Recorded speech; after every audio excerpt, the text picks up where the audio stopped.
किसी सूरत में रशिया और चाइना ईरान में हथियारों की कमी नहीं होने देंगे। देखिए, आप ये सोच रहे हैं, अगर बड़े सारे सवाल जो डोनाल्ड ट्रंप और पार्टी जो है इनकी एडवाइज़र्स की पार्टी, ये जो है ये सोच रही थी कि ईरान की मिसाइल ख़त्म कर देंगे। ये 5 महीने तक इनकी कोशिश यही चल रही है कि ईरान की मिसाइल्स ख़त्म कर देंगे, और वो ये सोचते हैं ईरान की मिसाइल ख़त्म हो जाए, और जैसे ही ये सोचते हैं कि अब कम हुई मिसाइल, वो एक्स्ट्रा मिसाइल फायर करने लगता है। वो जॉर्डन में इतने बुरे पिटे हैं साहब, अगले वीडियो में मैं आपको बड़ा खुलासा करूंगा कि अरब देश अब क्या सोच रहे हैं इस पूरे हमले को लेकर। जॉर्डन में ऐसा पीटा है, कुवैत में ऐसा पीटा है, बहरीन में ऐसा पीटा है, सऊदी में भी जैसे हमले हुए हैं, उसके बाद जो है समझ में आ गया इनको कोई मिसाइल खत्म नहीं हो रही। खबरें ये हैं कि मिसाइल्स अमेरिका की खत्म हो गई। जनरल डेन केन जो चीफ ऑफ जॉइंट स्टाफ है, ये जो हमले चल रहे थे, डोनाल्ड ट्रंप जो कह रहे थे हम सेकेंड वर्ल्ड वॉर के बाद सबसे बड़ा हमला करने वाले हैं, उसका नतीजा क्या होता ये भी डोनाल्ड ट्रंप को बताया गया है। उसका नतीजा ये होता कि नक्शे से कई देश मिट गए होते। आप सोच नहीं सकते कितने बड़े हमले होने वाले थे। ये जो डोनाल्ड ट्रंप अगर ये हमला कर देते, जो ये कह रहे थे कि सेकेंड वर्ल्ड वॉर के बाद सबसे बड़ा हमला होगा, एयरफोर्स 1 में उनसे पूछा गया तो बोले मैं वो हमला करने वाला था जो सेकेंड वर्ल्ड वॉर के बाद सबसे बड़ा हमला होता।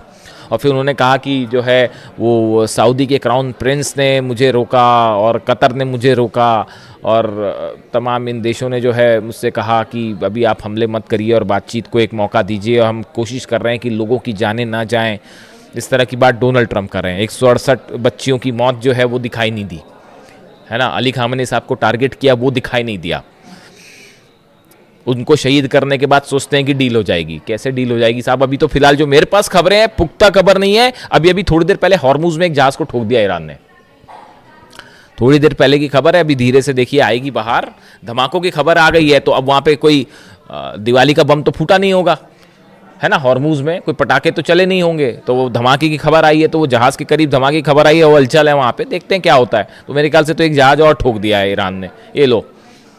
तो अब हालात ये है, देखिए मामला ये है कि ये चाइना और रशिया किसी भी सूरत में ईरान के मिसाइल पावर के लिए जो मटेरियल सप्लाई है, टेक्निक ईरान के पास है। लॉन्ग रेंज मिसाइल्स बनाने में जो है वो ईरान बैलिस्टिक मिसाइल्स बनाने में, अपने टारगेट अचीव करने में कोई मुकाबला नहीं है। ना फतह का, ना खुर्रमशहर का, ना सेजिल का, कोई मुकाबला ही नहीं है।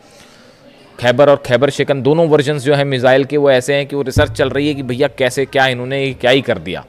तो और मटेरियल की जो ज़रूरत है वो मटेरियल चीन और रूस से प्रोवाइड हो जाएगा, जो रडार्स हैं वो भी प्रोवाइड हो जा रहे हैं। तो किसी सूरत में चाइना और रशिया जो है वो ईरान को यहाँ पर सेटबैक नहीं होने देंगे, चाहे कितना बड़ा हमला हो जाए।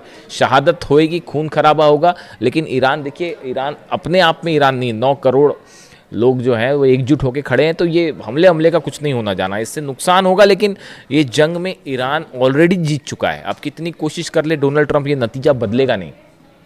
और ये बड़ा इकोनॉमिक स्टेक लगा हुआ है रशिया और चाइना का ईरान में, वो किसी सूरत में नहीं जो है नुकसान पहुंचने देंगे।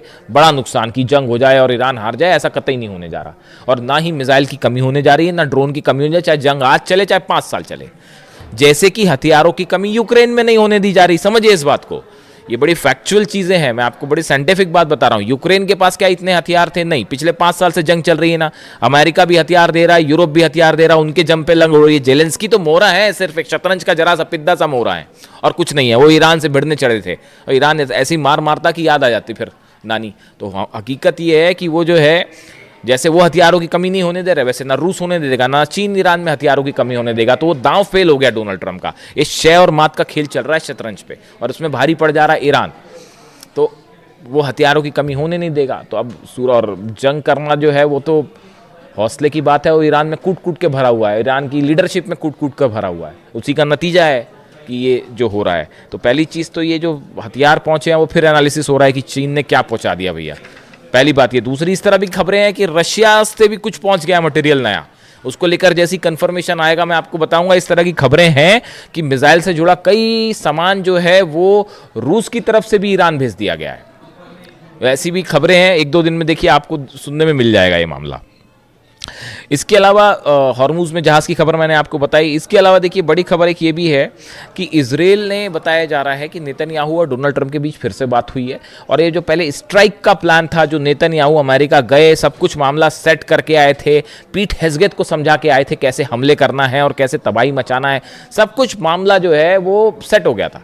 लेकिन उसके बाद जो है एंड टाइम पे स्ट्राइक वापस हो गई, तो नेतन्याहू फिर नाराज़ बताए जा रहे हैं। अब वो फिर कोशिश कर रहे हैं कि किसी तरह से तैयार किया जाए हमला करने के लिए। तो वो बताया जाता है कि इजराइल ने जो है, नेतन्याहू ने इस तरह की बात की है डोनाल्ड ट्रंप से कि देखिए आप जो भी करें, हमला करना है हमला करो, डील करना जो करना करो, लेकिन इजराइल के इंटरेस्ट पूरे होने चाहिए, चाहे वो मिलिट्री के लिहाज से हो, चाहे सिक्योरिटी के हिसाब से हो, चाहे इकॉनमी के हिसाब से हो, हमारे पूरे इंटरेस्ट को सेफ रख के जो काम करना है वो करिएगा। तो इस तरह से एक बार फिर थोड़ी मनमुटाव वाली खबरें आ रही हैं डोनाल्ड ट्रंप और नेतन्याहू के बीच में। खैर देखते हैं उसका जो भी हकीकत होगी। अभी फिलहाल इस खबर से सनसनी है और ब्रिटेन की इकॉनमी को बड़ा नुकसान हो रहा है, वो बाबल मंदेब और हॉर्मुज बंद होने के चलते। वह उसमें चलिए इकोनॉमिक एस्पेक्ट है, मैं उस पर अलग से आऊँगा, लेकिन फिलहाल इस खबर ने पेंटागन और न्यूयॉर्क में, खासतौर पर न्यूयॉर्क में जो एक्सपर्ट्स की कई थिंक टैंक्स होते हैं जो न्यूयॉर्क से ऑपरेट होते हैं और कुछ वॉशिंगटन में,